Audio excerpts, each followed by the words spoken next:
Hi, everyone. This is Aaron, and I'm here today with Pastor Matt Powell. Pastor Matt, we received a question, and this person wants to know, what is limited atonement, and how would you explain it in light of verses such as John 1:29 or John 3:16 to 17? Limited atonement is the doctrine that basically says that Christ, when he died only for the elect, meaning that there was not one drop of his blood that was spilled for the unelect. In other words, when Christ died, his death only extended to those who God had predestined before the foundation of the world to election and salvation. Having said that, how do we deal with passages such as John 1:29 and John 3:16? Well, according to those passages, they both speak about the world.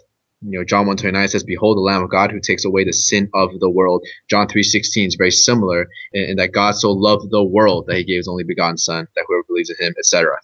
Now, it's important to understand what the context of it is in those passages. When they speak of the world in those passages, particularly with John 3:16, the idea of it isn't so much a universal idea of salvation.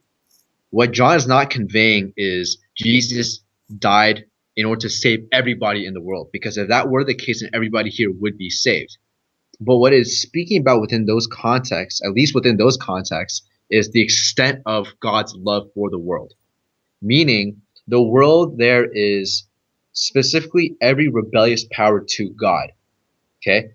Having said that, it is saying that God's love so extends the world. So great is God's love that it extends even to those who are in rebellion towards him. So what it's emphasizing is not so much who he came to save, but the extent of his love, the extent of what he did for others. That's the emphasis of that passage.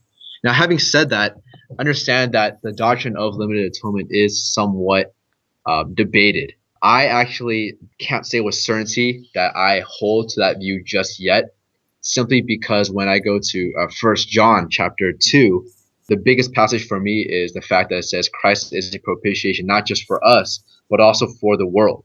And it's hard because in that passages, John speaks to two different people. Us, meaning those who are reading his book, those who are saved, and also the world.